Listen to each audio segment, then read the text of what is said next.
네, 오늘 말씀 보도록 하겠습니다.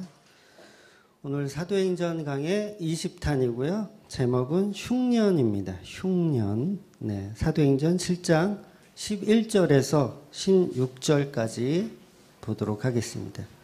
사도행전 7장 11절에서 16절입니다. 다 같이 한 목소리로 읽겠습니다. 시작. 그때 애굽과 가나안 온 땅에 흉년이 들어 큰 환란이 있을새 우리 조상들이 양식이 없는지라. 곡식이 있다는 말을 듣고 먼저 우리 조상들을 보내고 또 재차 보내매 요셉이 자기 형제들에게 알려지게 되고 또 요셉의 친족이 바로에게 드러나게 되니라. 요셉이 사람을 보내어 그의 아버지 야곱과 온 친족 75사람을 청하였더니 애굽으로 내려가 자기와 우리 조상들이 거기서 죽고 세겜으로 옮겨져 아브라함이 세겜 하몰의 자손에게서 은으로 값주고 산 무덤에 장사되니라. 아멘. 제가 초등학교 5학년 때 주산학원에서 소풍을 갔습니다. 제가 주산학원을 5학년 때까지 다녔거든요. 소풍을 갔는데 난생 처음으로 놀이공원이라는 데를 갔어요. 그래서 정확하게 기억은 안 나요. 서울대공원이었는지 어린이대공원인지 정확하게 기억은 안 나는데 처음으로 이제 그 놀이공원이라는 간 거예요. 저는 금촌 국민학교 출신이거든요. 그래서 소풍하면 여기 통일로변에 있는 공릉이라는 데가 있어요. 뭐 아시는 분은 아실 거예요. 공릉, 숭릉, 영릉 이게 이렇게 붙어 있어요. 그게 이제 조선시대 그 왕후들의 무덤이거든요. 거기 이제 5년을 다닌 거예요. 5년을 소풍. 그때는 여기 금촌 초등학교서부터 걸어갔습니다. 그 공릉까지. 무슨 군사훈련 하는 것도 아니고 초등학생들을 아침부터 출발하면 이제 거기 도착하면 점심시간이 돼요. 그러니까 한 3시간, 4시간을 걷는 거야. 초등학생들은. 왜 그렇게 했는지 모르겠어요. 하여튼간 무지하게 걸었어요.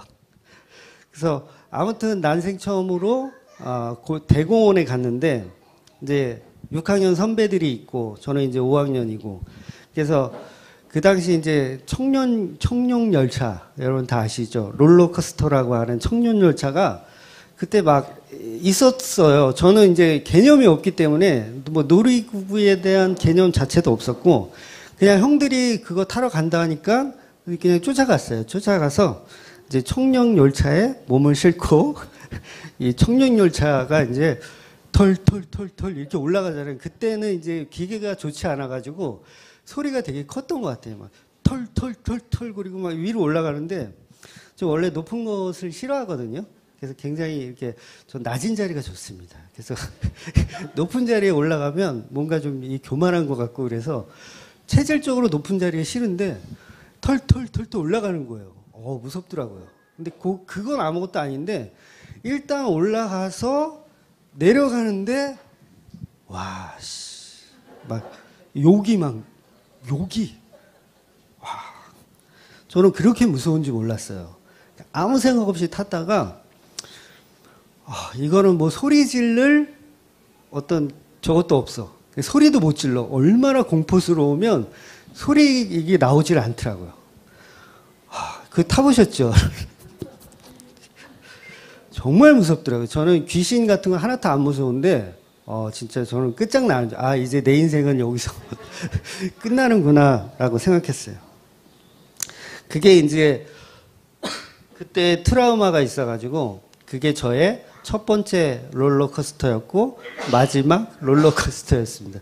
그래서 놀이기구를 지금도 그 트라우마 때문에 못 타요. 안 타요. 그래서 놀이공원에 놀러 가면 항상 아내는 그런 거 좋아하거든요. 그 타는 거. 그럼 맨날 예주하고 이제 진주 데리고 타라 그러고 저는 이제 가방 지켜주고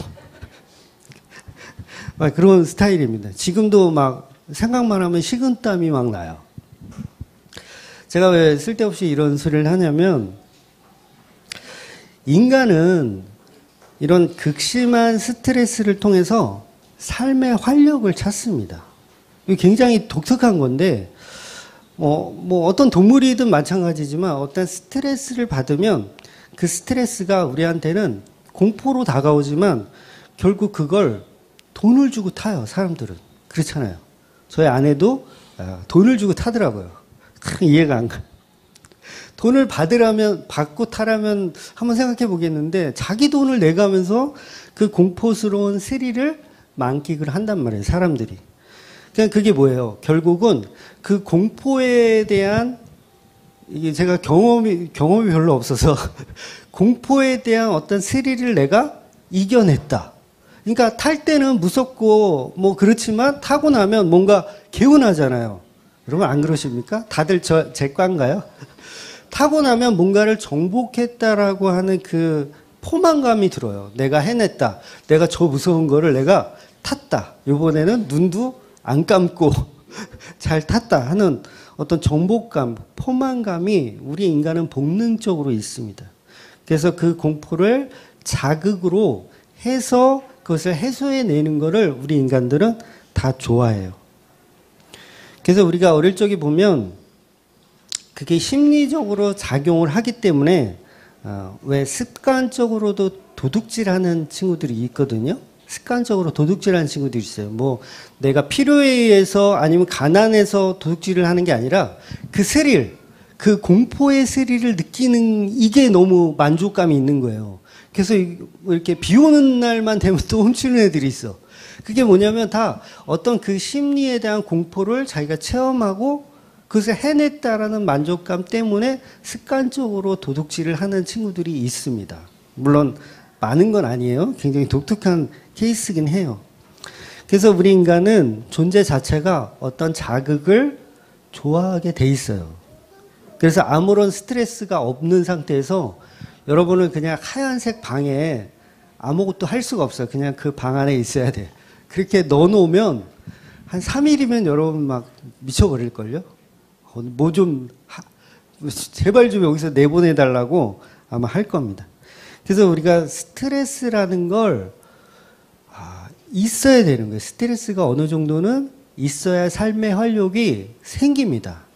그냥 다 평안하고 아무런 자극이 없으면 여러분 오히려 더 공허함을 느끼게 돼요.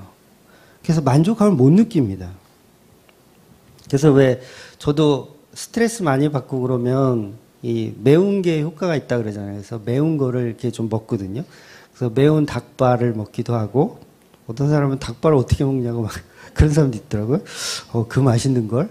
그래서 매운 닭발을 먹기도 하고 또 근처에 또 쭈꾸미 몇 개 자라는 집이 있어요. 거기서 또 쭈꾸미를 사 먹기도 하고. 근데 전문가들의 말에 의하면 이 매운 맛은 이게 맛이 아니고 통증이라고 하더라고요. 통증. 맛이 아니고 통증. 그러니까 왜 매운 청양고추를 여기 볼에다 이렇게 비비면 여기 계속 따가운 거 아시죠? 계속 따갑고 매워요. 이게 뭐냐면 통증입니다. 통증. 그러니까 혀가 매운 맛을 느끼는 게 아니라 매운 통증을 느끼는 거예요. 결국은 스트레스를 더 주는 거죠. 자극해서. 그러니까 실제로 매운 것을 먹으면 스트레스가 줄어드는 게 아니라 오히려 더 큰 스트레스로 가중시켜서 작은 스트레스를 잊어버리게 만드는 효과를 주는 거예요. 그러니까 다리가 아프면 팔을 꼬집어서 다리의 아픔을 잊어버리게 하는 효과인 거죠. 그래서 그런 말도 있잖아요. 이열치열이다. 정말로 그게 효과가 있다고 합니다. 그래서 인간은 이 땅에 살면서 고난과 고통이 어느 정도 있어야 사람답게 살 수가 있어요. 그게 없으면 여러분 다 미칩니다. 다 미쳐요. 그러니까 고난과 고통을 두려워할 필요가 사실은 없어요. 그래서 우리는 충분히 이런 고난과 고통, 롤러코스터를 탈 수 있는 능력이 다 됩니다. 다만 안 타는 것뿐이지. 태우면 다 타요. 안 타는 것뿐이지. 그러니까 그 고난을 이겨낼 수 있는 힘이 우리 안에는 있다는 거죠. 하나님이 창조하실 때부터 그렇게 고통에 이겨내는 그런 스타일로 만들어진 거죠. 여러분 이 땅에 모기가 왜 있어요? 모기? 저희 집에도 며칠 전에 방충망을 열어놓고 잤다가 온 가족이 모기에 다 시달렸어요. 우리 하주는 눈탱이도 이렇게 부어가지고 지난주에 온 거 아시는 분 아실 텐데 눈탱이도 밤탱이 돼가지고 모기에 물려가지고 왜 하나님은 피를 빨아먹는 모기를 만드셨을까? 자극을 주기 위한 겁니다. 자극을. 그러니까 에덴 동산에서는요, 모기가 있었는데요, 피를 안 빨아요. 그때는 피를 안 빨아요. 육식을 안 했어요. 모든 동물과 곤충들이 육식을 안 했어요. 피를 안 빨아. 밤낮 없이 모기에 시달렸으면 이 아담과 하와도 선악과 따먹을 생각을 못 했을 거예요. 따먹으려고 하면 모기들이 막 와가지고 그냥 막 하면 이거 어떻게 따먹겠어. 그러니까 선악과 딱 딸라 그러는데 막 송충이에다가 그 뭐죠? 쐐기라고 있어요. 또 쐐기 있고 막 그러면 선악과 따먹을 생각을 못 했을 거예요. 근데 너무 평안했어요. 그러니까 뭐예요? 선악과 따먹을 생각을 하는 거예요. 그러니까 여러분, 그래서 죄와 율법은 우리를 통해서 하나님의 은혜를 알게 하라고 주신 몽학선생 같은 거예요. 그래서 모기가 있으니까 열심히 약도 뿌리고 방충망도 만들고 죄 지을 시간이 없는 거죠. 일본이 우리나라보다 건축 기술이 굉장히 발전한 걸 아시죠? 일본이 우리나라보다 건축 기술이 굉장히 발전해 있습니다. 근데 이유가 뭐예요? 지진 때문이에요. 그러니까 뭐예요? 고통이 그만큼 더 성숙하게 만드는 거죠. 그러니까 일본 애들이 머리가 좋아서 그 건축 기술이 발전한 게 아니라 지어 놓기만 하면 지진으로 무너지고 하니까 요거 좀 더 좀 지진에 강한 건축물을 지을 방법은 없을까를 연구하다 보니까 그렇게 건축물이 발전한 거예요. 여러분, 아프리카가 왜 가난한 줄 아세요? 제가 뭐 인종을 가지고 비하하는 건 아닌데 아프리카가 가난한 이유는 날씨 때문입니다. 날씨 때문이에요. 그러니까 우리나라는 여름 내 뭔가를 준비하지 않으면 겨울에 다 얼어 죽어요. 그렇잖아요. 아궁이에 불 때는 민족.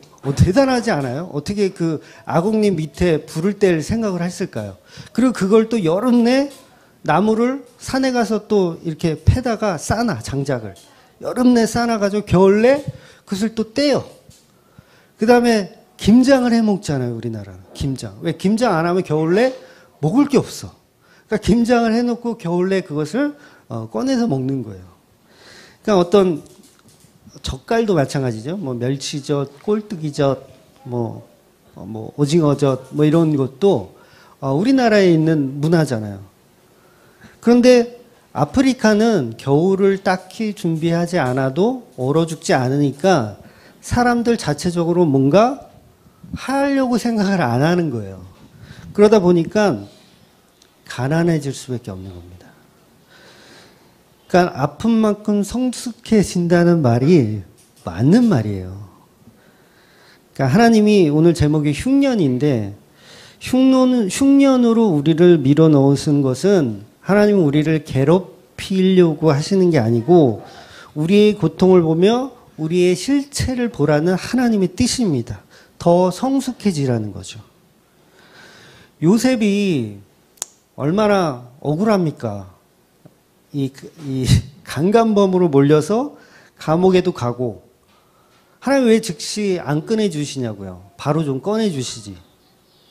그런데 무언가를 설명하기 위한 하나님의 사인의 기간이 있었던 거죠. 요셉에게는. 저와 여러분에게도 그런 고통이 오는 시간이 분명히 있습니다. 그때마다 저와 여러분은 하나님이 어떻게 인도하실지에 대한 기대를 하셔야 돼요. 왜 하나님 나를 또 이렇게 강간범으로 몰려서 감옥에 가게 하시지? 뭔가 내게 말씀하고 싶은 사인이 있는 건 아닌가 쪽으로 생각을 하셔야 돼요. 한국에서 대표적인 종교 하면 이제 불교, 천주교, 기독교일 겁니다. 그러니까 종교가 없는 사람들에게 이들 종교의 평판을 들어보라고 하면 당연히 기독교가 꼴찌예요. 그죠? 아마 꼴찌, 누구나 동의할 거예요. 이 세 종교 중에서 가장 평판이 안 좋은 종교하면 단연 기독교가 꼴찌입니다. 그러니까 종교인 범죄 중에서 늘 1위를 차지하는 게 다 목사들의 이야기로 끊이지가 않습니다. 물론 가짜 목사들이 너무 많기 때문에 벌어지는 일이기도 하지만 어차피 다른 종교도 다 가짜잖아요. 다른 종교도 가짜 신을 믿고 있는 거잖아요. 그럼 어차피 다 같은 가짜인데 왜 그 가짜 중에서도 유독 기독교만 평판이 나쁠까? 이게 단순한 윤리나 도덕적인 문제가 아니기 때문에 그런 겁니다. 그러니까 타락한 인간은 계속해서 하나님의 낯을 피하기를 좋아해요. 자꾸 어둠 속에 들어가고 싶고 죄 속으로 들어가고 싶은 게 인간의 심리입니다. 그래서 인간은 참 하나님을 섬기는 기독교를 좋아하지 않게 되어 있어요. 그래서 물론 이제 유기된 사람들 아닌 선택되어졌지만 아직 복음을 각인하지 못한 사람들도 있어요. 그죠? 여러분 주위에도 있어요. 분명히 있어요. 그러니까 하나님께 선택받은 사람인데 본인이 아직 모르고 있는 케이스가 있어요. 그러니까 그게 이제 대표적인 인물이 바울이죠. 지금 이제 우리 본문에 나오는 아직 이제 등장하진 않지만 이 스데반의 설교를 듣고 있는 그 바울 같은 경우가 선택은 받았지만 본인이 각인하고 있지 못한 상태예요. 그래서 스데반 죽이는 걸 동의한단 말이에요. 그러니까 선택받았지만 아직 복음을 모르는 자는 이런 바울은 기독교를 싫어하는 게 아니고 사실은 오해를 하고 있는 거예요. 오해를 하고 있는 거예요. 그러니까 이 말이 이 말 같고 그 말이 그 말 같지만 다른 뜻이 분명히 있습니다. 그러니까 여러분이 믿지 않는 가족들을 보면 여러분 주위에 있잖아요. 믿지 않는 가족들. 뭐 부모님이 안 믿거나 아니면 자녀분들이 안 믿거나 그런 분들 의외로 많습니다. 저는 이런 가족들을 유기된 사람이라고 보지 않아요. 저는 개인적으로는 그렇게 봐요. 개인적으로는 구원이 작정되어 있지만 아직 본인이 복음을 못 깨닫고 있을 뿐이라고 생각합니다. 물론 정확한 진리는 하나님만 아시겠지만 제 입장에서는 그렇게 볼 수밖에 없고 성도님들한테도 그렇게 말씀을 드립니다. 아직 복음을 모르고 있을 뿐이지 더 살아봐야 되기 때문에 무슨 말인지 이해하시죠? 그래서 우리 인간은 어쩔 수 없잖아요. 그 구원의 기다림으로 우리는 기도해야 되는 거죠. 그러니까 저는 지옥 가도 마땅한 존재입니다라고 얘기하지만 내 부모, 내 자식들은 하나님 꼭 천국 보내달라고 하는 게 우리 인간의 심리고 우리 인간의 마음입니다. 그래서 이거는 옳고 그름의 문제가 아니라 뭐 교리가 어땠는지 뭐 이런 걸 따지는 게 아니라 사랑하는 가족이기 때문에 우리는 어쩔 수 없이 유기된 백성이 아니라고 생각할 수밖에 없는 거예요. 그럼 여러분 사도행전 16장에 보면 유명한 말씀 있잖아. 주 예수를 믿으라 그리하면 너와 내 집이 구원을 받으리라. 이 말씀이 있어요. 이 말씀을 어떻게 이해하고 계십니까? 내가 예수 믿으면 우리 가족은 다 구원받는다. 구원받은 따놓은 당상이다. 뭐 이런 뜻은 아니에요. 이런 뜻은 아니지만 이 말씀이 간수장이에게 적용됐을 때 이 간수장이에게는 그게 언약으로 바뀌어야 된다는 거죠. 언약으로. 내가 예수를 믿으면 우리 가족도 하나님께서 다 구원시켜 주실 거라는 언약으로 받으셔야 돼요. 그러니까 여러분도 다 언약으로 받으란 말씀이에요. 언약으로. 실제로 이 간수장이는 이 한 사람이 믿음을 통해서 온 가족이 복음을 들을 수 있는 통로가 됩니다. 결과적으로 간수장이는 말씀을 언약으로 받았기 때문에 온 식구가 예수를 믿게 되거든요. 그래서 말씀 한번 찾아보겠습니다. 사도행전 16장 31절에서 34절입니다. 같이 읽어보도록 할게요. 시작. 이르되 주 예수를 믿으라 그리하면 너와 내 집이 구원을 받으리라 하고 주의 말씀을 그 사람과 그 집에 있는 모든 사람에게 전하더라. 그 밤 그 시각에 간수가 그들을 데려다가 그 맞은 자리를 씻어주고 자기와 그 온 가족이 다 세례를 받은 후 그들을 데리고 자기 집에 올라가서 음식을 차려주고 그와 온 집안이 하나님을 믿음으로 크게 기뻐하니라. 그러니까 이 말은 곧 한 사람이 복음을 받고 믿으면 그가 성도가 되기 때문에 그 성도에게는 하나님의 일이 시작이 되는데 그 하나님의 일의 시작이 뭐냐면 하나님의 나라를 완성하는 거예요. 그게 뭐냐면 교회를 만드는 겁니다. 그래서 교회가 뭐예요? 교회가 두세 사람이 모인 곳이 교회인 거예요. 두세 사람이 모인 곳은 내가 너와 함께 하겠다고 하신 그 곳이 교회입니다. 그러면 여러분 가족 중에서 한 사람이 예수를 믿잖아요. 그러면 그 한 사람을 통해서 하나님은 교회를 언약으로 주시는 거예요. 그러니까 기도해야 되죠. 네. 나만 천국 가면 된다. 그리고 이것들은 다 지옥에 가야 된다. 그래서 한 사람의 믿음을 통해서 교회를 언약으로 주시는 거예요. 마태복음 18장 18절 20절 볼게요. 마태복음 18장 18절 20절 시작. 진실로 너희에게 이르노니 무엇이든지 너희가 땅에서 매면 하늘에서도 매일 것이요 무엇이든지 땅에서 풀면 하늘에서도 풀리리라. 진실로 다시 너희에게 이르노니 너희 중에 두 사람이 땅에서 합심하여 무엇이든지 구하면 하늘에 계신 내 아버지께서 그들을 위하여 이루게 하시리라. 두세 사람이 내 이름으로 모인 곳에는 나도 그들 중에 있느니라. 그러니까 너희가 땅에서 매면 하늘에서도 매일 것이요 무엇이든지 땅에서 풀면 하늘에서도 풀리리라. 이 말씀 우리가 많이 들어본 말씀이에요. 근데 대부분의 목사님들이 이 말씀을 가지고 강천 기도의 제목으로 해석을 해요. 강천 기도. 그러니까 여러분이 뭔가 소원을 성취하고 싶은 게 있으면 모여서 우리 기도하자. 그래서 땅에서 풀면 하늘에서 풀리고 땅에서 매면 하늘에서도 매일 것이다. 이런 강천 기도를 기도하는데 이 말씀은 그 말씀이 아니고요. 주 예수를 믿으면 내가 구원을 받고 내 주위에 교회가 만들어질 거라는 언약입니다. 그러니까 두세 사람이 내 이름으로 모인 곳에 나도 그들과 함께 있겠다. 교회를 말하는 거예요. 교회. 그러니까 예수를 믿으면 여러분이 한 사람이 예수를 믿으면 여러분 주위에 교회를 언약으로 만드시는 거예요. 이게 은혜죠. 교회를 선물로 받는 거예요. 그래서 우리는 교회를 위해 하나님의 뜻을 위해 기도하는 거예요. 그러니까 교회는 눈에 보이는 이런 교회들을 말하는 게 아니에요. 제가 설명하는 이 교회는 지금 여기 앉아 계신 여러분들을 말하는 게 아니라 그래서 왜 사람들이 막 이 교회 건물에 있는 사람 채우려고 막 감자 전도하고 빈대떡 전도하고 뭐 호빵 전도하고 막 갔다가 막 채워. 그런 교회를 말하는 게 아니라 진짜 교회, 하나님이 만드신 교회, 예수님이 만드시는 교회. 그러니까 교회는 우리 힘으로 만드는 게 아니에요. 우리가 예수를 믿으면 그 예수를 믿은 사람의 자리에 교회를 하나님께서 완성시키시는 거예요. 예수님께서. 그러니까 교회의 주인은 예수님이 될 수밖에 없는 거죠. 그래서 그게 간수장의의 내용을 통해서 우리가 그것을 확인할 수 있는 겁니다. 그러니까 여러분 가족이 아직 예수를 안 믿고 있다면 언약을 잡고 계속해서 기도하셔야 돼요. 그러니까 안 믿는 가족한테 막 정죄하고 막 이 지옥에 가라고 막 이렇게 정죄하고 막 그러시면 안 되고 잘 돌봐주셔야 돼요. 그러니까 복음을 모른다고 정죄하면 안 되고 다만 싸우는 것은 다른 복음을 갖고 있는 상태라면 싸워야 돼요. 다른 복음을 갖고 있는.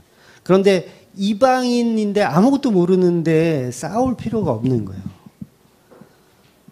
그러니까 사도 바울도 이 전도하러 갔을 때 이방인들한테 전도하러 갔을 때 막 멱살 잡고 싸우지 않았어요. 막 정죄하지도 않았어요. 와, 너네들 종교심이 굉장히 좋구나. 야, 너네들 이렇게 우상을 잘 섬기네? 야. 그런데 그거보다 더 중요한 게 있어 라고 설명을 하는 거죠.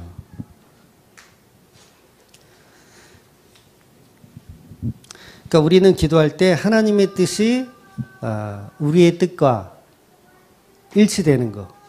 그러니까 결국은 하나님의 뜻대로 가는 거죠. 우리의 뜻이 아닌 하나님의 뜻에 우리가 맞추는 거.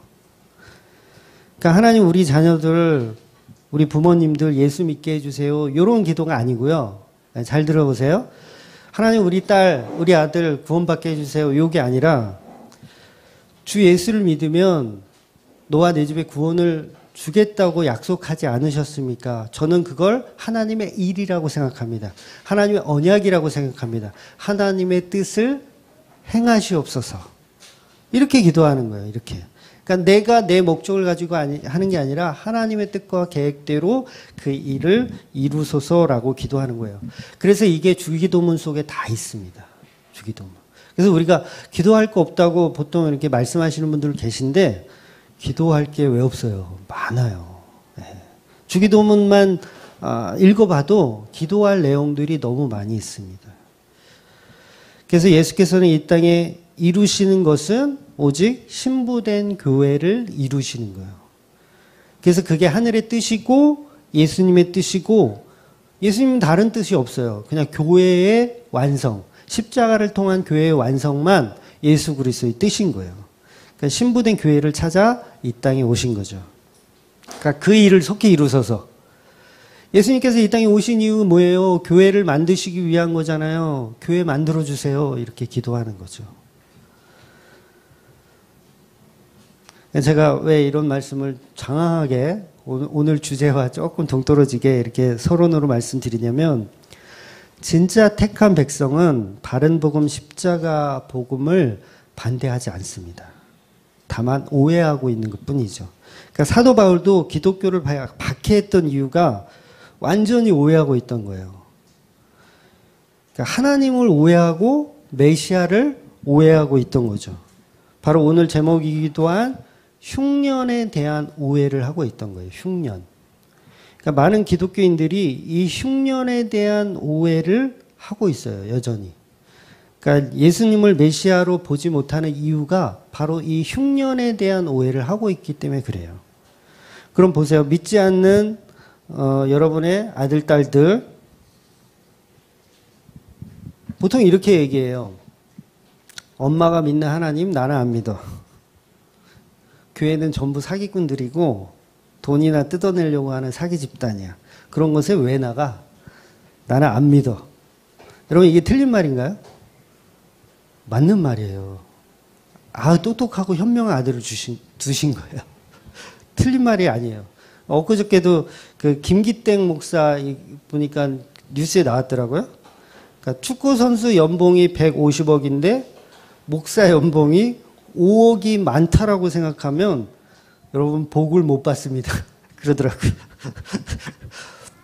요 따위로 설교를 해요. 그 교회를 몇 명이 다니는 줄 아세요? 3만 명이 다녀요. 그 교회를. 그러니까 이 아들이 믿지 않는 아들이 말하는 말이 맞는 말이에요. 틀린 말이 아니란 말이에요. 그러니까 뭐예요? 오해하고 있는 거예요. 오해하고 있는 거. 그런데 진짜 기독교는 이런 오해뿐 아니고 더 많은 오해가 또 있어요. 더 깊이 있는 오해가 있죠. 그러니까 기독교는 인간들이 만들어 놓은 윤리나 도덕이 아닌 인간이 해결할 수 없는 진짜 죄를 말하고 가르치기 때문에 더 오해가 깊은 겁니다. 그러니까 인간은 하나님을 반대할 수 있는 존재가 못 돼요. 여러분 인간이 하나님을 반대할 수 있다고 생각하세요? 하나님이 하시는 일 저는 반댈세. 인간은 그럴 만한 존재가 못 됩니다. 착각하고 있는 거예요. 그냥 오해하고 있는 거죠. 어째 하나님이 하시는 일을 피조물이 반기를 들어서 저는 아닙니다. 저는 싫습니다라고 할 수 있는 가치도 인간에게는 없어요. 그러니까 인간은 전부 참 하나님을 오해하고 박해할 뿐이지 반대를 못합니다. 그러니까 여러분에게 하나님께서 시내산으로 헤쳐보여 했어요. 시내산으로 헤쳐보여? 나는 반대일세. 나는 시내산에 안 갈 겁니다. 이게 반대를 못한다니까요. 우리는 다 종들이기 때문에 반대를 할 수 있는 가치가 없어요. 그래서 하나님은 그런 오해를 통해서 진짜 교회로 만드시기 위해서 우리의 삶을 흉년으로 집어넣으셔서 잘게 부수시는 거예요. 그래서 오해 제목이 이제 깔때기거든요. 네, 깔때기를 오해 좀 설명드릴 건데 깔때기를 잘 통과하려면 부서져야 돼요. 이게 덩치가 커버리면 이게 걸려서 이게 안 빠집니다. 그러니까 역삼각형 모양으로 된 그 깔때기 좁은 문으로 통과해야 돼요. 그러니까 우리는 흉년으로 넣는 이유는 나의 가치를 부정하라는 뜻이에요. 나의 가치를 부시라는 뜻이에요. 그러니까 나라는 영광의 주체를 하나님으로 예수 그리스도로 돌리라는 뜻입니다. 그러니까 오늘 계속해서 이제 스데반의 설교를 보고 있는데 하나님의 영광이 이방 땅인 메소포타미아에서부터 시작해요.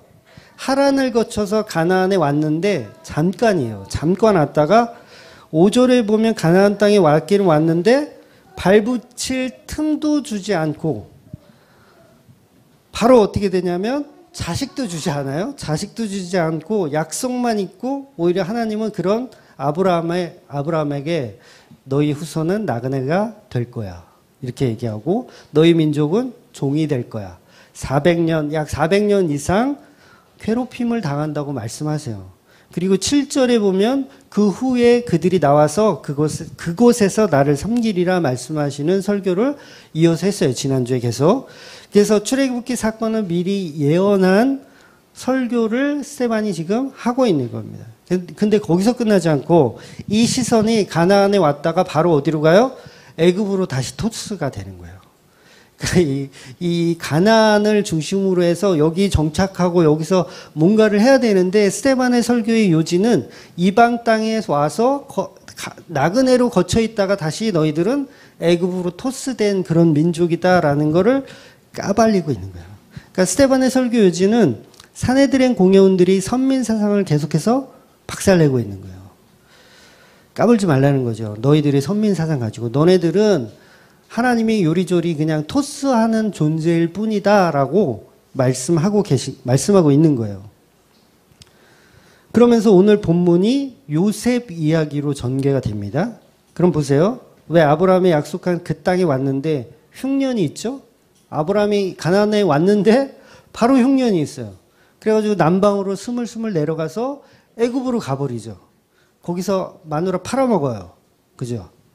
이 원인이 다 뭐예요? 흉년이에요, 흉년. 요셉이 이제 애굽에 총리로 있을 때 형들이 구원받으려고 와요. 요셉한테로. 구원받으려고 와. 요셉을 만나러. 만나는 원인이 뭐였어요? 흉년. 이것도 흉년. 그러니까 흉년을 통해서 하나님께서는 계속해서 무언가를 설명하고 있는 거죠. 그래서 이 사내들의 공회원들이 갖고 있는 선민 사상이 뭐냐면 하나님은 우리만 사랑하신다. 하나님은 우리만 구원하신다. 우리에게만 축복을 주시고 우리에게만 늘 풍년이 있다. 이거예요, 이거. 이거를 지금 스데반이 부시고 있는 거예요. 그거를 깨기 위해서 흉년은 반드시 필요하다는 거예요. 여러분 예수를 잘 믿다가 신앙생활을 잘 한다고 이렇게 착각하고 살다가 갑자기 불행이 닥쳐보세요. 네, 그런 경험 많으시죠. 불행이 닥쳐오면 정신이 하나도 없어요. 네, 그때 되면요. 믿음은 온데간데 없고 여러분 책상에 십자가 놓고 또 불상도 놓고 마리아도 놓고 정한수도 떠나놓고 비나이다 하게 돼요. 안 그럴 것 같죠? 네, 그렇게 된다니까요. 어떤 신이든 상관없으니 제발 나 좀 도와주세요. 이렇게 되는 거예요. 물론 이제 바른 복음을 들은 여러분들은 안 그러겠지만 과거에 우리들은 그랬단 말이에요.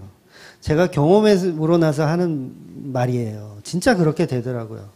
하나님이고 뭐 부처고 뭐 상관없으니까 일단 이것 좀 해결해 주세요. 이것 좀 살려주세요라고 할 수밖에 없어요. 그러니까 진짜 성령이 함께하지 않으면 그럴 수밖에 없는 게 우리 인간입니다. 결국은 내가 가진 믿음도 소용없더라고요. 그러니까 우리가 성령으로 통해서 믿음을 갖지 않으면 십자가를 등지고 도망가는 게 우리 인간의 모습이에요. 야, 너 사투리를 들어보니까 너도 갈릴리 출신인데? 너 예수 친구 아니야? 그럼 바로 쌍욕이 나오는 거야. 내가 그딴 XX를 내가 어떻게 알아? 그러면서 쌩을 까는 게 우리란 말이에요. 3년 반을 공부해도 그런 반응을 보이는 게 우리 인간이라는 거예요. 물론 진짜 복음을 들은 사람은, 진짜 성령을 통해서 복음을 들은 사람은 그 고난이 와도 잘 견딥니다. 그래서 그거를 지금 스데반이 설교하고 있는 거예요. 물론 하나님을 원망하고 불평할 수는 있어요. 그러나 진짜 복음을 아는 자는 최소한 바알에게 가지는 않아요. 네, 그걸 제가 설명드리려고 하는 거예요.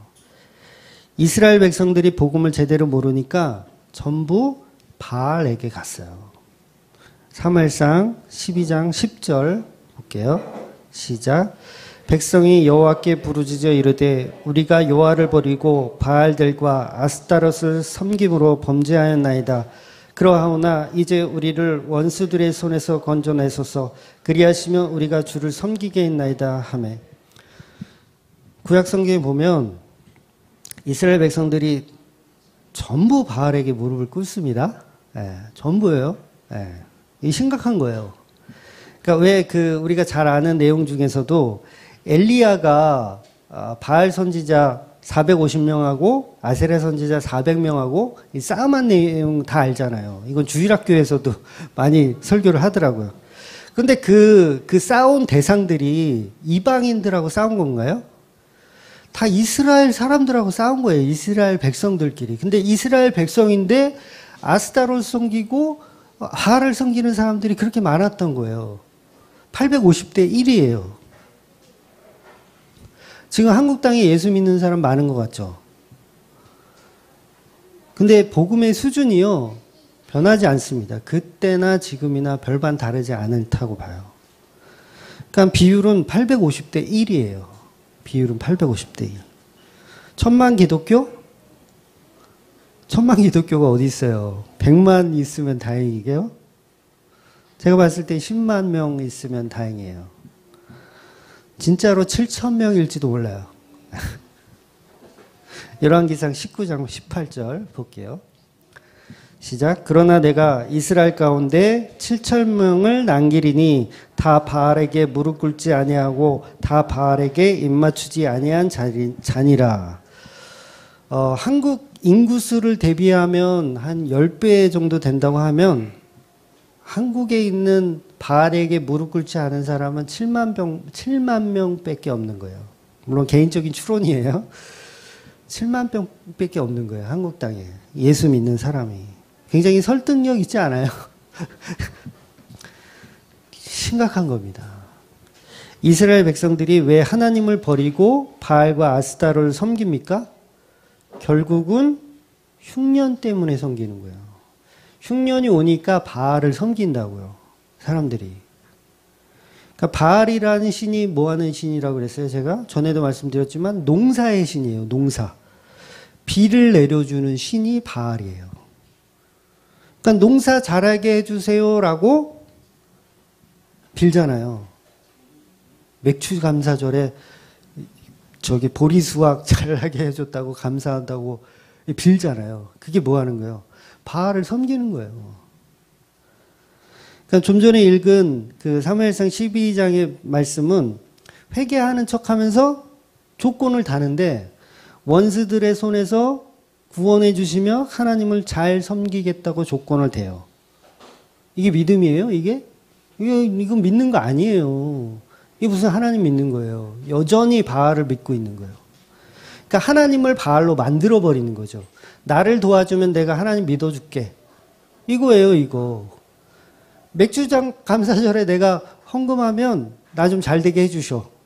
그럼 내가 믿어줄게요. 이 바알을 섬기고 있는 거지 이게 무슨 하나님을 섬기고 있는 거예요. 그러니까 우리는 흉년이 닥치면 이런 식으로 하나님을 해석하고 믿는 게 우리 모습이라는 거죠. 그러니까 하나님 살려주시면 평생 주를 위해서 헌신하겠습니다. 이런 말 한 번쯤은 다 해보셨죠. 하나님 저한테 10억만 주시면 제가 하나님의 일을 위해 목숨 걸겠습니다. 제가 그 얘기를 했었어요. 몇 살 때인가? 고3 때 했던 것 같아요. 정신 나갔지. 그래 놓고 그 고난이 끝나면 언제 그랬냐는 듯이 모른 척 하는 게 인간이라는 거죠. 그런데 우리가 하나님 앞에서 그런 마음을 가지고 신앙생활을 하면 하나님은 반드시 기근을 보내셔서 흉년이 오게 하셔서 정신을 바짝 차리게 하신다는 거예요. 제 인생의 흉년도 아주 길었어요. 그리고 하나님은 그까지 배불리 먹는 것이 복이 아니라는 것을 일깨워 주시는 거예요. 그러니까 우리가 이런 간증을 흔하게 하잖아요. 하나님의 은혜로 땅이 경매로 넘어갈 뻔했는데 하나님이 지켜주셔서 땅을 건질 수 있었다. 아파트가 사기를 당해서 남의 손에 넘어갈 뻔했는데 하나님이 잘 지켜주셔서 넘어가지 않았다.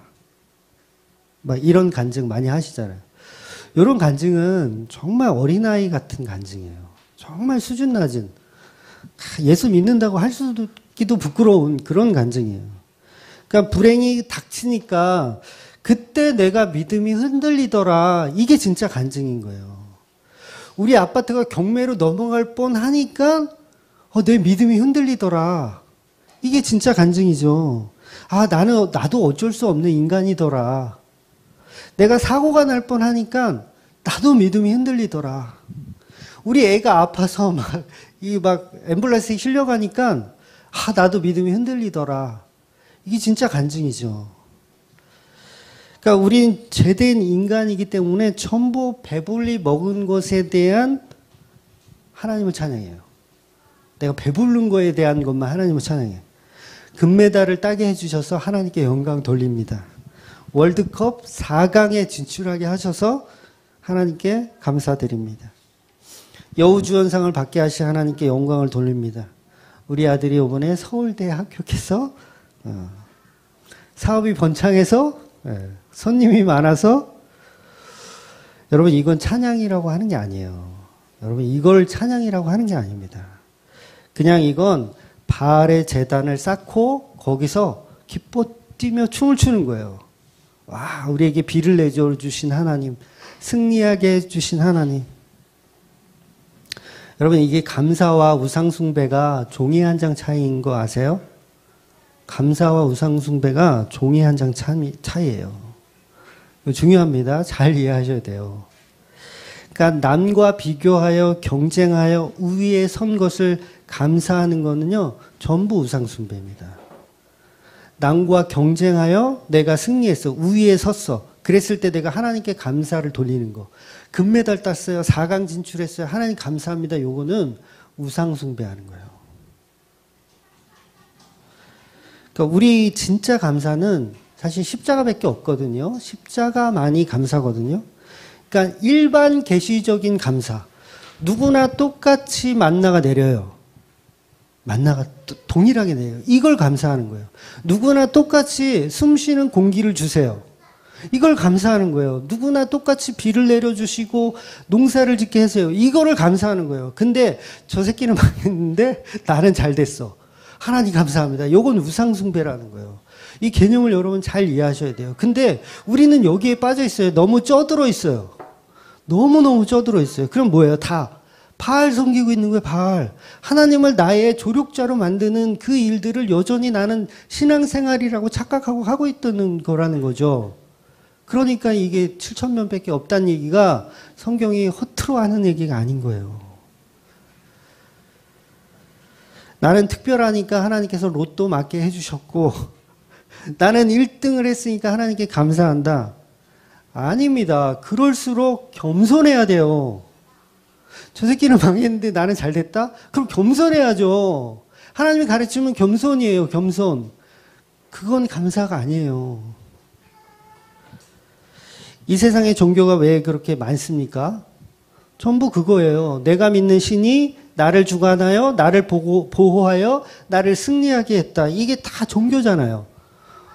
모든 종교에 다 있어요. 남은 망해도 나는 흥한다. 이게 다 종교라고요. 그럼 하나님을 종교로 만들어버리는 것하고 똑같은 거죠. 우리가. 하나님 믿는다고 하면서 종교로 만들어버리는 거예요. 기독교는 우리가 생사화복을 주관해서 이 땅에서 잘 먹고 잘 사는 일을 돕는 그런 유치한 종교가 아니잖아요. 오히려 흉년으로 밀어넣어서 교회를 만드시는 게 하나님의 방법이고 하나님의 시스템인데 우리가 얼마나 무능해요. 우리 무능해요. 힘 없어요. 하나님이 다 하시는 거예요. 그게 기독교란 말이에요. 그래서 나는 하나님 백성이기 때문에 나는 안전하다. 나는 잘 된다. 나는 선민이다. 라고 생각하는 것들을 지금 스데반이 부시고 있는 거예요. 너네들 그거 다 우상숭배하는 거야. 너네 하나님 믿는 거 아니야, 그거. 가짜들이야, 너네들. 예수 믿으면 이제 행복 끝. 불행 시작이야. 라고 설명하고 스데반이 직접 그 모습 보여주고 죽는 거예요. 이게 진짜 행복이야 라고 보여주고 죽는 거예요. 그러니까 이거는 이해할 수가 없어요. 세상 사람들이, 종교인들이 이해할 수 없어요. 이게 정말 예수 믿는 거야 라고 스데반이 보여줬어요. 여러분 오늘 다 돌 맞아서 죽어야 돼요. 아멘으로 화답할 수 있는 사람 없단 말이에요. 우리는 아직도 안 돼요. 그렇게 하라는 게 아니에요. 그렇게 할 수가 없어요. 우리는 그거 알라는 거예요. 우리는 스데반처럼 죽을 수 없는 존재군요. 십자가 밑에 매달려서 우리는 안 됩니다. 하나님 저 어떡합니까? 이렇게 기도해야지. 우린 거꾸로 돼 있잖아요. 다. 또 다른 자아 형성이에요. 그것도 나도 스데반처럼 돌맞아 죽을 수 있다라고 생각하는 것도 또 다른 자아 상태. 그거 아니라고 지금 스데반은 설명하는 거예요.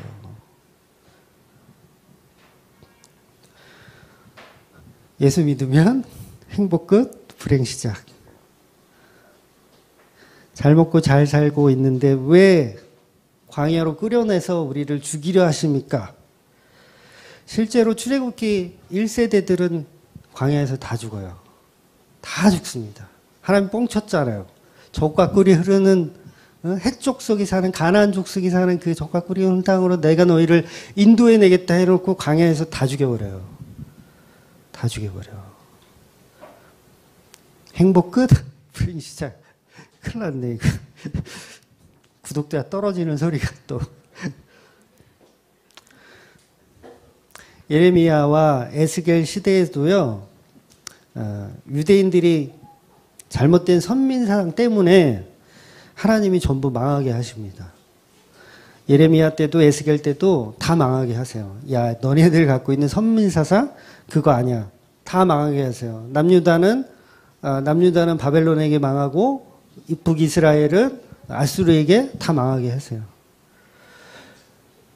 언어 자체가 히브리 언어가 없어져요. 그러니까 우리 예수님은 아람어를 썼다고 그랬잖아요. 아람어. 남유다가 정복당했기 때문에 바벨론에 정복당했기 때문에 아람어를 쓰는 거거든요. 다 부셔지는 거예요. 다 부셔지는 거예요. 뭐예요? 선민사상이 어디 있어요? 히브리 언어 쓰지 않으면서 무슨 선민사상이 어디 있어요? 전부 포로로 만들어버려서 그 아주 정신 상태까지 다 바꿔 놓으시는 게 하나님이에요. 그래서 우리를 흉년으로 만들어 버리십니다. 스데반은 본문 9절에서 16절 사이에 애굽이라는 단어를 6번이나 사용해요. 그래서 하나님의 영광은 어느 곳에 임한다고 설명하냐면 예루살렘이 아니라고 설명하는 거예요. 예루살렘에 하나님의 영광이 임하는 게 아니라고 설명하는 거예요. 그러니까 얼마나 기분 나쁜 설교예요, 이 설교가. 너희들의 선민사상은 아니다. 하나님의 영광은 애굽으로 넘어갔다. 하나님의 그 임재가 교회를 통해서 나가나요? 하나님의 임재가? 어떤 목사들은 그러더라고요. 하나님의 복은 자기 교회를 통해서만 나간대요. 그런 사기를 치더라고요. 그러면서 다른 교회 가지 말라 그러고 엉뚱한 데 가서 성경 공부하지 말라 그러고 다른 목사 설교는 듣지도 말라고 유튜브 건드리지도 말라고 그거 죄악이라고. 바른 복음 전하는 곳이라면 어디든지 가셔도 됩니다. 그러니까 여러분 주위에도요 가까운 교회 바른 복음을 전하는 교회 있으면 언제든지 가셨으면 좋겠어요. 저는 정말 기쁘게 보내드릴 거예요.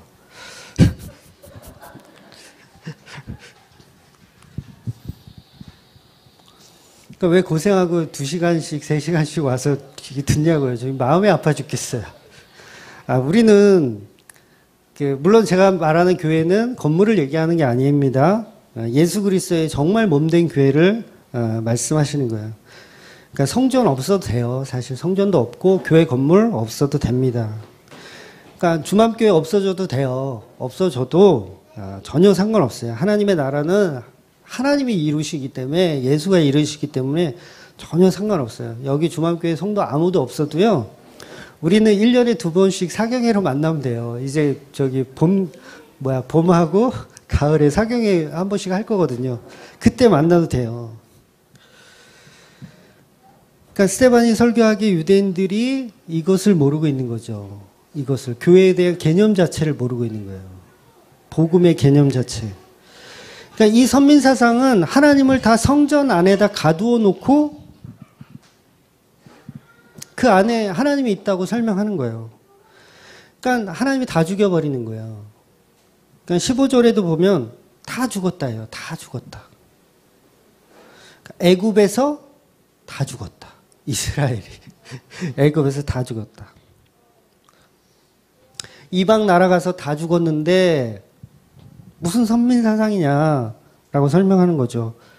애굽에서 다 죽었고 출애굽에서 광야에서도 다 죽었다. 예수 믿으면 그렇게 다 죽는 거다. 그래도 예수 믿을래? 왜 아멘 안 해요? 이게 스데반 설교예요. 이게.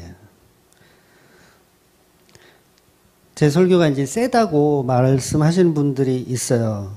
그러니까 스데반하고 비교하면 제 설교는 굉장히 예의를 갖추어서 정중하게 하는 설교입니다. 그러니까 사도행전 7장만 잘 이해해도요, 이게 7장이 다 스데반의 설교거든요. 7장만 잘 이해해도 한국교회가 얼마나 엉터리인지를 금방 알 수 있어요. 그러니까 본질은 죽어야 사는 겁니다, 우리가. 그러니까 이것을 설명하고 구원하시려고 예수님께서 직접 이 땅에 오셔서 십자가로 죽으신 거예요. 근데 전부 우리는 자기가 살겠다고 하나님을 자기 책상 위에 만들어 놓고 전부 바알을 섬기고 있는 거예요. 이스라엘 백성이 성전 안에 하나님을 모셔놓고 그 전에는 법궤를 신으로 모셨잖아요. 법궤를. 그러니까 이 미련한 양반들이 법궤 들고 나가가지고 또 전쟁하면 이겨준다고. 이게 뭐예요? 바알 섬기는 거죠. 이겨준다고. 법궤 뺏기고. 지금도 하나님을 자기 전쟁의 도구로 사용하는 교인들이 있단 말이에요. 그러면서 목숨 걸고 지키죠. 뭘 목숨 걸고 지켜요? 절기. 날과 절기를 목숨 걸고 지켜. 요즘 교인들도 날과 절기 지키려고 목숨 걸잖아요. 아까도 언급했지만 지난주가 맥추감사절이었어요. 맥추감사절. 모르시는 분도 있었죠. 네, 맥추감사절. 그러니까 맥추감사절이 뭐 하는 날인지도 모르면서 맥추감사절 헌금은 꼭 챙겨서 보리도 안 심으면서 맥추감사절. 제가 일전에도 몇 번 말씀드린 적이 있는데 시간은 많이 갔지만 제가 짧게 좀 설명드리면, 맥추절은 이스라엘의 3대 절기 중에 하나입니다. 3대 절기가 뭐죠? 유월절, 그 다음에 맥추절, 다른 말로 칠칠절이라고도 하고 오순절이라고도 해요. 다 같은 말이에요. 그리고 세 번째가 초막절, 수장절이라고도 부르죠. 그러니까 이 칠칠절은 보리수확 때하고 시기가 비슷하게 맞추어서 붙여진 이름이기도 하고요. 실제로 보리수확에 감사하는 내용으로 하나님 말씀하신 것도 있어요. 그런데 그 진위는 그게 본질이 아니고, 보리수확이 본질이 아니고, 결국 오순절이라고 하는 시내산에서 율법을 받는 것, 그리고 오순절날 성령을 받는 것을 그림자와 완성으로 설명하고 있는 거예요. 칠칠절은. 이 맥추절은. 그러니까 뭐예요? 성령의 완성을 기념하는 날이란 말이에요. 그러니까 그림자로 오신 그 예수 그리스도가 완성되는 날을 설명하는 거예요. 그러면 우리가 맥추 감사절에 뭘 해야 되는 거예요? 성령이 하신 일을 감사해야 되는 거죠. 그 일이 뭐예요? 의에 대하여, 죄에 대하여, 죄에 대하여, 의에 대하여, 심판에 대하여. 그거에 대해서 감사하는 날이란 말이에요. 6개월 동안 잘 먹고 잘 살게 해주셔서 감사합니다라고 하는 날이 아니고, 그건 바알을 섬기는 거고요. 마음은 다른 데 있으면서 몸만 나와가지고 맥주 감사 헌금 드리면 그게 죄예요, 죄. 뭔지 모르고 하는 거예요. 그러니까 여러분 맥주 감사 이 헌금 드리면서 과거에 여러분도 하신 경험 있으시잖아요. 그럴 때 여러분 내가 죄에 대해서 의에 대해서 심판에 대해서 하나님께 묵상하면서 맥주 감사절 헌금하신 분이 있어요? 아무도 없잖아요. 그러니까 얼마나 이게 지금 잘못되어 있는 거냐고요. 전부 자기 잘 먹고 잘 살게 해준 거에 대한 감사의 마음으로 헌금을 한단 말이에요. 이 바알을 섬기는 겁니다. 6개월 동안 지켜주셔서 감사합니다. 그러니까 구약의 모든 절기와 날은 예수 그리스도의 십자가로 다 완성됐기 때문에 날과 절기에 우리가 호들갑을 떨 필요가 없는 거예요. 물론 1년에 한 번이라도 바른 절기의 내용을 묵상하는 거는 저는 나쁘다고 생각 안 해요. 그러니까 교회마다 절기를 지키는 것 자체가 나쁘다고 생각은 안 하지만 그 내용도 모르면서 지키는 건 차라리 안 지키는 게 난 거죠. 그래서 그 절기들은 예수 그리스도를 결론 내지 못하면 안 하는 게 낫습니다. 15절 16절에 보면 오늘 본문에 아브라함과 야곱과 요셉이 무덤에 대해서 약간의 오류가 있는 것처럼 설명을 해요. 그러니까 야곱은 세겜에 묻히지 않고 실질은 헤브론 막발라 동굴에 묻히거든요. 근데 이게 창세기에 나오는 내용이에요. 스데반 설교에 마치 야곱이 세겜에 묻혔다고 설명을 하고 있는데 세겜에는 야곱이 묻힌 것이 아니고 요셉이 묻혔습니다. 근데 스데반이 왜 전부 세겜에 묻힌 것처럼 말할까?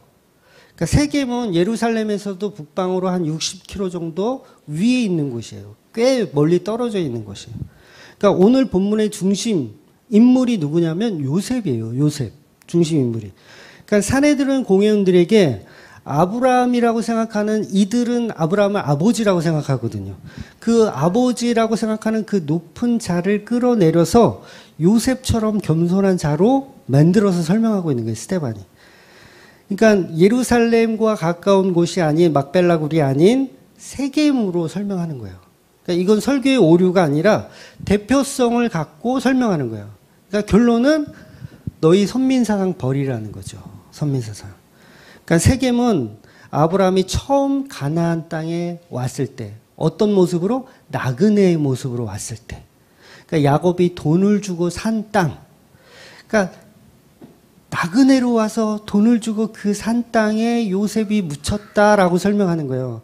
그러니까 너희 선민사상 완전 거지다. 너네들 이방인하고 다름없었어. 라고 설명하는 거예요. 그러니까 이 스데반의 설교가 굉장히 독설이에요, 지금. 이 알아듣고 우리는 잘 못 알아듣잖아요. 무슨 얘기인지 지금 내용이. 근데 이걸 천천히 들여다보면 이 사내들의 공연들을 다 지금 완전히 개작살 내고 있는 거예요. 스데반 설교가. 그러면서 귀때기에 할례나 받으라고 이렇게 설명을 하잖아요. 여전히 이들에게 흉년을 하나님의 은혜로 보지 않고 저주로 보고 있는 해방신학을 가지고 있었단 말이에요. 그러니까 세대주의 신학자들도 지금 한국 교회를 세대주의적으로 해방신학으로 가지고 있거든요. 메시아가 오시면 이제 잘 먹고 잘 사는 나라가 될 거다. 하나님 믿으면 나라가 번성하고 번창하게 될 것이다. 다 그렇게 믿잖아요. 한국 기독교에서 그거 안 믿는 사람 있어요? 하나님 잘 믿으면 부강한 나라가 되고 성공한 나라가 된다라고 설명하잖아요. 그러니까 산에 들어온 공회원들이 그 사상을 다 갖고 있었다고요. 근데 스데반이 그걸 부시는 거예요. 그러니까 예수님이 메시아가 오시면 다윗처럼 이 왕을 건설해서 다시 이루실 그런 왕으로. 근데 예수 그리스도는 흉년으로 오셨단 말이에요. 저주받는 자로 오셨단 말이에요. 이 가난과 억압에서 해방해줄 위대한 다윗의 왕으로 오신 게 아니라 십자가에서 죽는 왕으로 오셨다고요. 여러분, 우리가 사는 이 세상을 자기의 삶을 저주로 보는 순간 예수를 보지 못해요. 예수를 보지 못해요. 난 왜 이렇게 재수가 없지? 나는 왜 이렇게 삼재가 끼어있지? 내년에 또 9수네? 어떡하지? 빨리 예수 믿고 복 받아야겠다. 예수 믿고 그 저주의 사슬을 끊어야겠다. 이게 틀린 거라고요, 이게. 틀린 거라고. 근데 그렇게 믿잖아요, 우리가. 내가 불행하고 내가 흉년이 오는 것은 예수를 알아보는 눈을 키우기 위한 하나님의 방법이라는 거죠. 그래서 예수를 믿는 사람은 세상의 흉년을 경험하고 살았던 사람들이 예수를 메시아로 알아볼 수 있는 거예요. 그들이 바로 누구냐면 고아와 가보와 창녀, 세리, 문둥병자, 소경 그런 사람들이 흉년을 살고 있던 사람이고 그 사람들이 예수를 만나는 거예요. 그럼 우리가 경험하는 흉년이 은혜입니까? 저주입니까? 은혜예요, 은혜. 날 때부터 소경된 자가 있어요. 제자들이 물어보잖아요. 저 사람은 누구의 죄 때문에 소경입니까? 지 부모의 죄입니까? 저 본인의 죄입니까? 예수님이 그 아니라고 설명하시잖아요. 말씀 한번 찾을게요. 요한복음 9장 3절 시작. 예수께서 대답하실 때 이 사람이나 그 부모의 죄도 인한 것이 아니라 그에게서 하나님이 하시는 일을 나타내고자 하심이라. 그러니까 예수님의 대답은 하나님의 일, 하나님의 영광을 위해서 태어난 거라고 해요. 안진뱅이가 고침을 받잖아요. 차라리 태어날 때부터 안진뱅이로 안 태어나게 하시면 되잖아요. 그렇지 않아요? 태어날 때부터 정상적으로 태어나게 하면 되지. 왜 굳이 그 나이에 40이 넘은 그 나이에 왜 고쳐주시냐고요. 이유는 아주 간단해요. 하나님의 일을 위해서 그 사람은 그렇게 태어난 거예요. 이 세상의 모든 성도는 하나님의 일을 위해서 태어난 거예요. IQ가 500, IQ가 1000인 사람이 이 세상의 사람들을 이렇게 본다고 생각해 보세요. 뭐예요? 다 바보들의 생쇼예요. 바보들의 생쇼. 와, 저런 바보들끼리도 어떻게 사회를 이루고 사네? 와, 놀랍다라고 생각할 거예요. 그렇잖아요. 나름대로 시스템을 갖고 살 거라고 생각하는 거 같잖아요. 하나님 보실 때 우리 다 바보입니다. 바보. 다 바보예요. 돌고래는 아무리 IQ가 높아도 그냥 돌고래예요. 근데 뭐예요? 그렇게 태어난 이유가 하나님의 일을 위해서 태어난 거예요. 이게 얼마나 은혜가 되고 위로가 되는 말씀입니까? 여러분, 우린 다 부족해요. IQ가 높다, 적다? 아무 상관이 없어요. 하나님의 일을 위해서 태어난 거예요.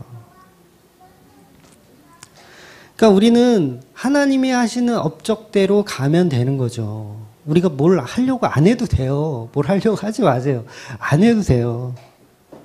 그냥 하나님이 치면 그냥 치는 대로 탁구공처럼 그냥 하나님이 치는 대로 그냥 반응하시면 되세요. 그러니까 우리 집사님한테 제가 항상 반응하면 된다.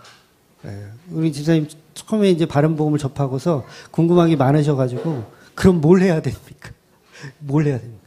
아니다. 뭘 하려고 하지 말고 그냥 반응하면 된다. 그래서 우리는 은혜로 살면 되고 흉년에 잘 견디시면 됩니다. 그게 진짜 예수를 믿는 겁니다. 그렇게 사시는 저와 여러분 되시기를 주의 이름으로 축원드립니다.